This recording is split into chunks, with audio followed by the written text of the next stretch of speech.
Raising women's voices, one story at a time. Welcome to the She Said Project podcast.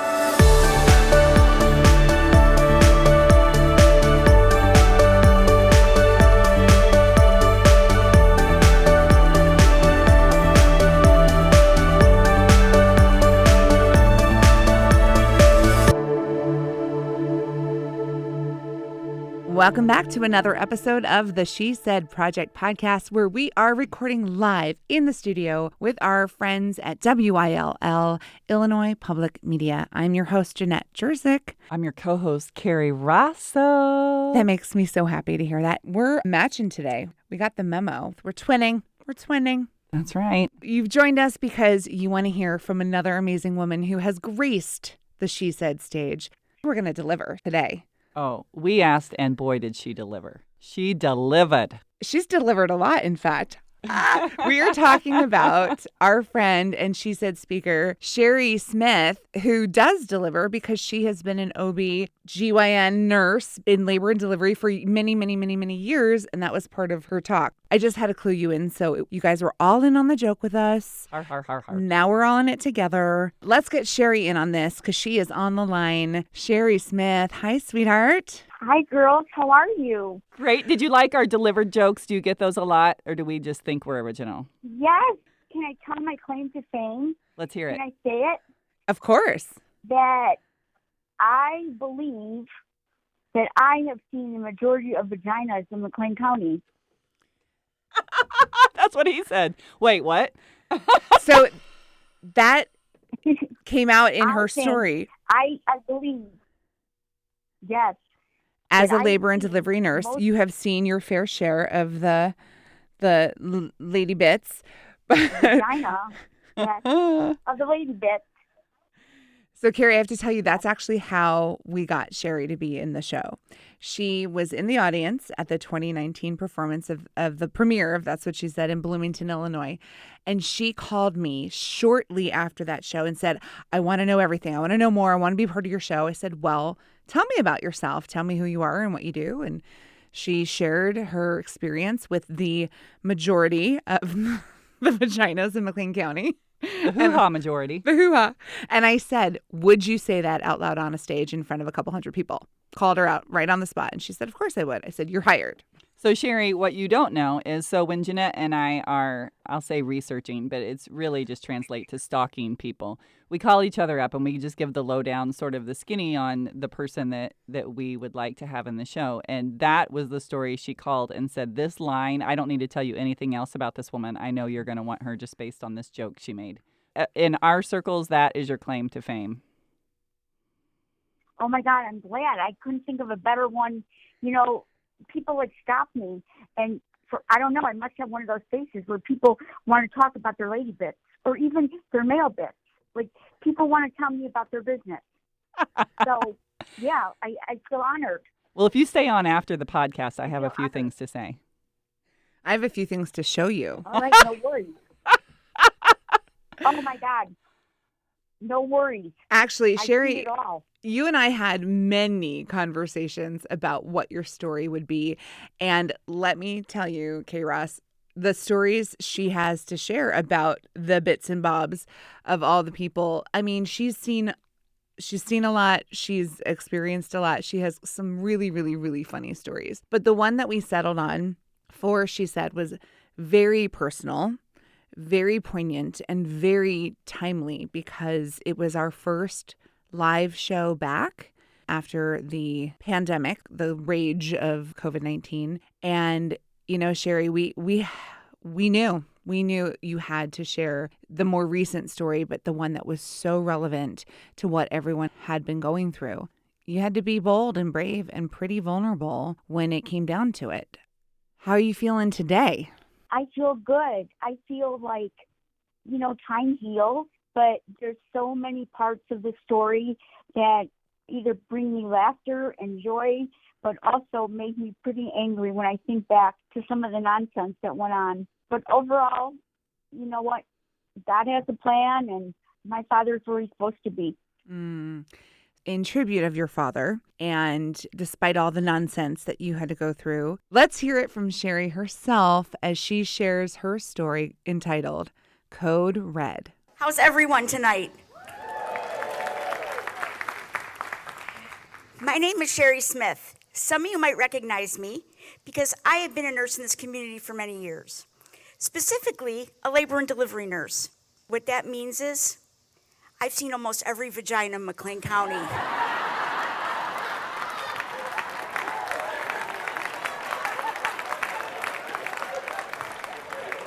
Hey, you look familiar. Aren't you patient 54617?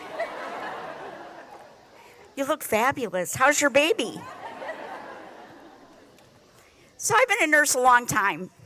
As a matter of fact, some of you might not know this, but Florence Nightingale and I were in the same graduating class. She was a much better student than I was. During clinicals, she went the extra mile serving all the military men. You know what I mean? Let's just say I caught her sneaking into our dorms late at night, looking pretty tired, with someone else's fatigues on. All joking aside, I've had the best career in nursing. Nursing has been very good to me. Never in my wildest dreams did I even think I would be a nurse, but I love it. I remember vividly my first shift, my first clinical, my first job, making what I thought was tons of money, $7 an hour. I went to the unit all dressed up. I had a nice little white dress on, little bobby socks, cute shoes. And I thought, oh my God, this is my first shift. So I get there and I approach the desk and I say, can you tell me where my preceptor is? The nurse kind of grumbled at me and they're like, oh, she's in 346. So I proceeded to 346, really excited about my first clinical experience. What they neglected to tell me is the patient was on a bowel prep and couldn't make it to the bathroom. So I bang open the door and I close it immediately and run to the bathroom and puked all over the bathroom stall. So instead of having my first clinical experience, I had to clean the stall for 8 hours. Afterward, I said to this older nurse, this woman in charge, I said, I won't be a nurse longer than 6 months, don't worry. And she goes, well, you better think about that. So here I am, 35 years later, still learning and practicing.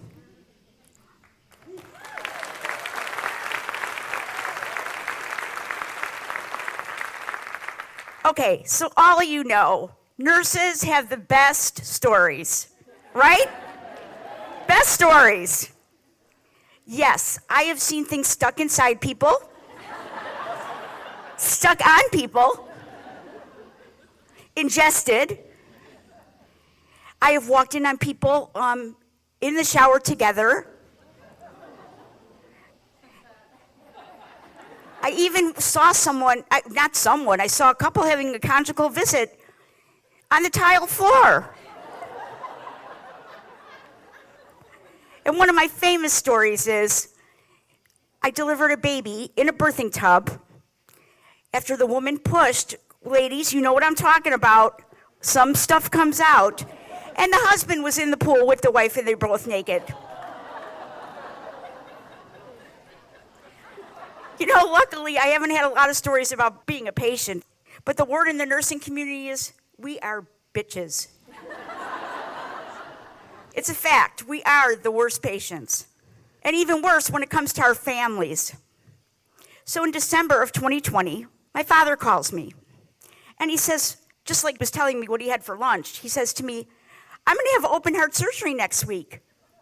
I'm like, what? I start laughing at him. I'm like, that's impossible. There's a pandemic going on. He said, the doctor told him he needed it immediately. So the following day, little did my father know, I called the doctor.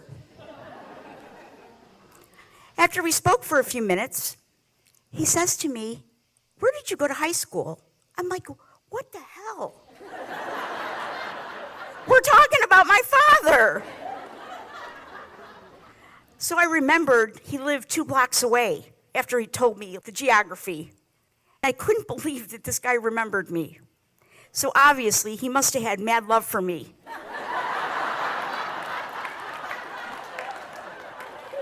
You know, I still got it.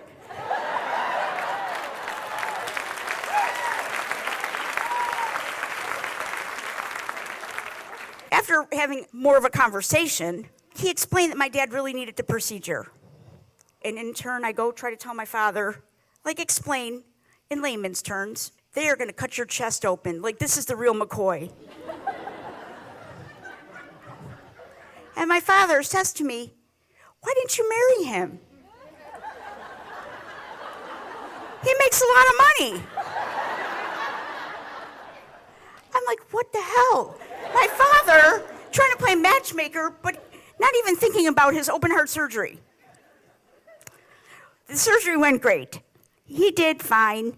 However, they put him in a rehab, and he started to feel sick. But guess what? They sent him home anyway. So he was released on a Sunday. By the way, he lives in Chicago in Morton Grove. And the following Thursday, he gets a call from the Illinois Department of Public Health telling him he has COVID. So 2 days after that, he was having difficulty breathing, and we immediately sent him by ambulance to the hospital. Okay, so 2 days later, I'm up north by myself thinking, woohoo! And I started to have symptoms. So what do? I call everyone in Bloomington-Normal, and I say to them, what should I do? I was getting sicker and sicker, and I knew I had no choice. And the last thing any nurse wants to do is go to the ER and wait 5 hours. So I knew I couldn't drive. So again, I'm calling the Morton Grove Fire Department to come and get me. The ambulance arrived immediately, and I was trying to grab things to bring to the hospital. I haven't been in the hospital since 17 years ago when I had a baby. So the guy says to me, ma'am, just get on the cart. I'll wrap you in a warm blanket.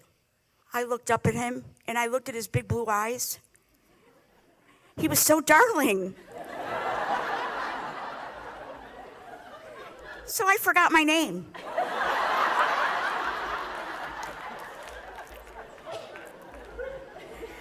Seriously, I was so delirious that I left my phone on the counter.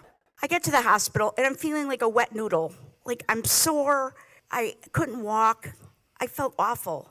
So the doctor says, we're going to have to admit you because you have MS. Oh yeah, I forgot to tell you.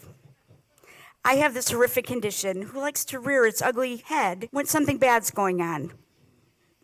All I'm going to say tonight about this dreadful disease is that I have MS, but it doesn't have me.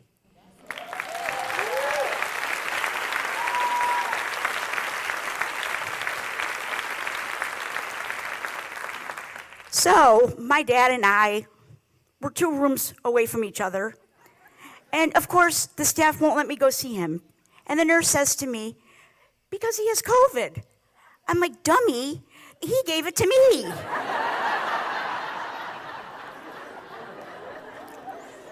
So a few days later, my brother calls me.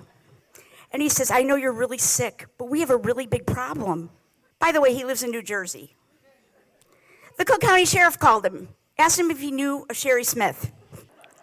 Because someone filed the missing persons report. Because they couldn't find me for 4 days. He tried to explain that I was in the hospital with COVID, and the sheriff was like, uh-huh. So we were trying to figure out who reported me missing. And we pinned it down to our aunt. So the sheriff suggested to us, do you think you can call and tell your aunt what's going on?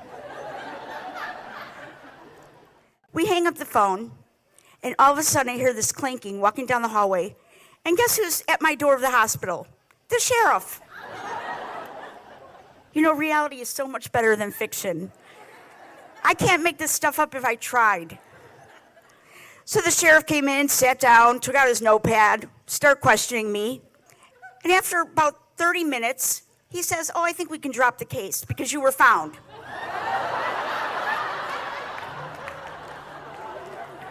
Oh my God, what was my aunt thinking? So now we're going to fast forward 5 days later. I had to stay in the hospital. I'm feeling a little better, and it's early in the morning, and the nurse comes barging in and says to me, are you ready to go home? I say to her, I have been wearing the same clothes for 5 days. I have no shoes, and I have no coat. She looks at me and says the most dreadful comment in any hospital. Ma'am, we're going to have to call social service department to get you some assistance. I was mortified. Me, of all people, I'm like Imelda Marcos. So I tried telling her about how many pairs of shoes I had at home. And she looked at me and she's like, I'm sorry, but that won't help us now. So about 6 hours of waiting, someone brings me a pair of someone's old nursing shoes. They were dirty. You could tell they were worn. So I put them on, and I'm slapping around the room like a clown. And I say to the nurse, do you think I could take a shower? So she goes in the bathroom, and she immediately comes out. She's like, nope, the shower's broken. I said, can I go to my father's room and take a shower? That's against the policy. So she says, oh, I'm going to have to call maintenance. I'm like, oh, okay, how long do you think that'll take? She looks at me and says, about a week. So I say to her, you're telling me I'm going home smelling like a dirty animal, no shower, dirty clothes, and someone else's old nursing shoes. The nurse looked at me and she said, you know, I guess so. Immediately after that, the technician comes in, brings the wheelchair. She goes, are you ready? I'm like, I have no coat. No coat. Like, this is it. A t-shirt and old pajama bottoms. Like, and she says to me, here, put this on. And she gives me a hospital gown. Like, that's going to help. As I'm being wheeled out, I'm like, could I stop and say goodbye to my dad? Nope, you can't see him. It's against the policy. He has COVID. I'm like, okay. So we get to the front door, and the technician says, I will go out and get the cab. Stay here. It's a blizzard in Chicago this day. So I'm dressed in a hospital gown with someone else's shoes on, and the cab driver takes one look at me, and he's like, oh, my God, did she escape from the mental health unit? So guess what? I got in the cab anyway. And I said to the driver, hi, I want to warn you. I smell like ass. I have no money. I'm wearing dirty clothes that I haven't changed in 5 days, haven't had a shower, and obviously no coat. But I'm not homeless, I swear to you. So I said, if you drive me to this address, which is written like on a piece of scrap paper, I'll go in and try to find you money. He looked at me like I was insane. But he drove me anyway. So I went up to my dad's condo, found his secret stash, of course, took $40, and I come back to the driver, and I say to him, oh, here, happy holidays. He turns around, he's like, ma'am, I don't celebrate holidays. I looked at him, and I'm like, happy whatever. Could the situation get any worse? So I recovered. However, my father didn't. A few days later, the hospital called me and told me to get my family together, so I called my brother. He came on the next plane to Chicago. I picked him up, and we went straight to the hospital. My dad was in such bad shape, gasping for air. COVID had pretty much eaten his lungs. You know, nurses talk about that stuff all the time. Anyway, he was in the ICU. So, of course, being the nurse, or being the senior nurse now, I said, can I speak to the nurse taking care of him? Here she comes, 3/4 my age. And she says to me, oh, you can look at your father through the glass. But I couldn't go in the room. She turns around and says to me, have you ever heard of COVID? So I turned back and I said, no, what's that? So now my brother whispers to me, don't start. In the meantime, I start putting on the blue gown, the face shield, the gloves, the whole getup. And she says to me, if you proceed into the room, we're going to call security. So I said to her, you know what, do me a favor. Can I borrow your phone? I'll call security on myself. My dad's going to die. And I'm going into the room.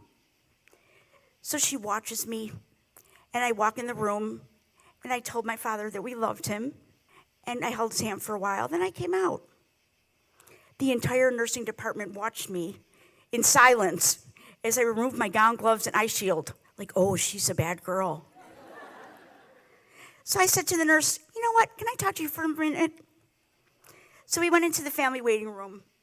And I said to her, it's so funny that you ask me if I ever heard of COVID. Not because I've been a nurse longer than you've been alive. And I've been hospitalized here. You could have looked at my chart to see what I had COVID last week. I said to her, by the way, you know, I'm the nurse investigator for the Department of Public Health. I'll be discussing this with your nurse manager tomorrow. Well, I said to her, you know what? I'm so proud of you. Like, you guys really adhere to all the rules and regulations. I'm like, it's like an army camp here. I said, but sometimes the rules are meant to be broken. So, as my brother and I start to leave, we hear an alarm, an announcement, code red. My brother looks at me and goes, what the hell is that? I said, well, code red usually means that there's a fire in the hospital. So we both proceeded out the door, and we look up, and we see smoke billowing out of the hospital window, and we see all the fire trucks and all the chaos going on. And then we realized we just said goodbye to our father. And now we're standing, watching the firemen put out the fire. But my brother turns around and says to me, do you think Dad will get cremated before he gets cremated?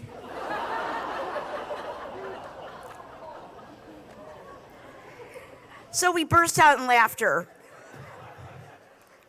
We must have looked like a bunch of idiots standing there laughing in the street until we start crying. Yes, we lost our father, our best friend, to this terrible virus. We realize that so many people have lost so many things this past year, and yet we're goofballs. We're standing there laughing. You know, laughter can be really healing. When you can laugh through difficulties life throws at you, they begin to feel less scary. Tonight, I realize that everyone faces challenges and struggles. And you probably have losses or close friends or family that have been lost because of COVID. But be there for each other and find the laughter. I would tell you to hug each other, but as a member of the Department of Public Health and the CDC, I need to tell you that masks inside, stay 6 feet apart, and please wash your hands.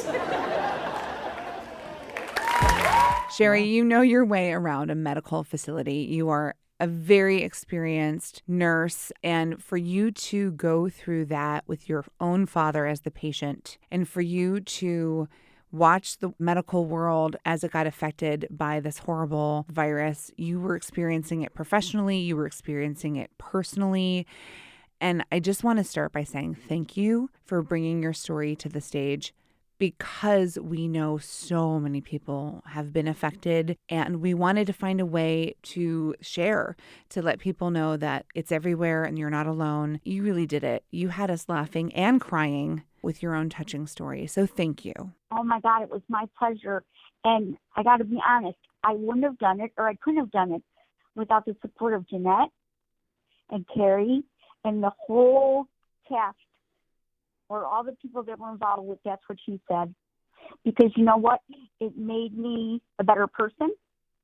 And truthfully, I can't even say enough about how passionate I feel about the whole project. Well, go ahead and try. We're listening. No tears, girls. No tears. The whole thing is remarkable. And you know what? It really gave me a broad understanding of what people's, like, not just snapshots, but a very deep understanding of what people's lives entail. And for that, I thank you, ladies, very much. Sheri, you are so welcome. And I would do it again. You would. Of course you would. You have more stories to tell. But you did have a phenomenal cast, a really strong group of women who were there for each other, who all showed a different vulnerable side of life. And they all fell in love with you. I think everyone there that night fell in love with you because you're such a natural storyteller. You light up with joy. You had everyone rolling. And I got to tell you, I thought for a long time, you know what, maybe it was just the timing. We all really needed to be together. We really needed to laugh. We really needed to do all the things that you, in one piece, you hit all of the markers. But then I went back and watched it again when we were talking about today, thinking, maybe it'll land differently. And nope, you're funny, you're sassy, your timing was great. I had all the same laughs and pretending not to cry moments that I did from the live show. You were meant to be on stage. Well, thank you. I couldn't have done it without you ladies, seriously, and all your encouragement, because you know what, it was the furthest thing from my mind, but as I started getting into it, it really, really, really made a big dent in my heart about how much I loved it. And it just, I came out of my comfort zone, and I thank you for that. That is one of the goals. No tears. No tears. It's always a goal to ask these women to step outside their comfort zone, to push themselves a little bit, because by you standing there and being bold and brave and vulnerable, you give other women permission to do the same. Did you hear any feedback from friends and family that were in the audience about the story that you chose to share and your performance in general? Well, of course. I had my biggest critics there, my besties and my friends and family, and you know what? They all thought, they couldn't believe it. They actually were shocked that I got up and did that. Not because I couldn't do it. I never was so candid and honest. And I think that they were just pleasantly amazed that I got up and said what I said. Even my husband. Even your husband? Yeah, he was surprised. He couldn't believe how well I did. I'm like, listen, bring it on. Yeah, you were like, yeah, baby, we still have surprises. I still have secrets. Oh, my God, so many more. You got to look at life as the glass half full. And you truly do, honey. You are a joy to be around. I think we could have an entire evening of the Sheri Smith Show. Like, the stories that I got to hear from your experiences were all just as ridiculous and enjoyable all at the same time. Kerry, you always tell me what a challenge it is to find someone who is willing to talk about the difficult stuff and make you laugh. Yep. And that is what Sheri did. I think in reality, we always have that guilt, we think we can't do both. But in reality, I think of some of the hardest parts of my life, and I couldn't help it. I would drop some inappropriate joke, and it was your brain can only take so much. So when you were speaking and it was serious and it was hard and it would have been easy to stand up there and wag your finger about COVID protocols, you made it personal and real and non-judgy and funny. Who knew? The COVID comedy tour. There's an old adage in nursing, you better laugh or you're going to cry. Yep. And it's really true. I try to use that in my life every day. And we're so grateful that you shared so much with us and that you gave, and that night, just that you gave so many people that great evening and permission to laugh and cry and be together again. And we're so grateful. And we're grateful you came back. I'm grateful. And we got to chat with you one more time because you are a gem and we appreciate you so much. I just want to say that if anyone's contemplating or thinking about doing something like That's What She Said, go for it. Because you know what? It'll liberate you. You will just feel so much positivity for yourself. And I really think that everyone should have a chance to let their voice be heard. Hear, hear. Amen. Excellent. And amen. Thank you for sharing and for the encouragement. All right, sweetie, we're going to let you go. We're going to let our listeners go. And they're going to go and listen to this episode one more time because your story is that good. You shined on the stage and you shined a light for women in your community. And we'll continue to do that for women everywhere we can. So thank you for listening. Thank you, Sheri, for joining us. And we'll see you next time on the She Said Project podcast. Over and out. Thank you for listening to the She Said Project podcast in partnership with Illinois Public Media. All materials contained in the podcast are the exclusive property of the She Said Project and That's What She Said, LLC. For more information on our live shows, go to shesaidproject.com. This podcast was made possible with support from Carl and Health Alliance and presented by Sterling Wealth Management, empowering women to live their best lives.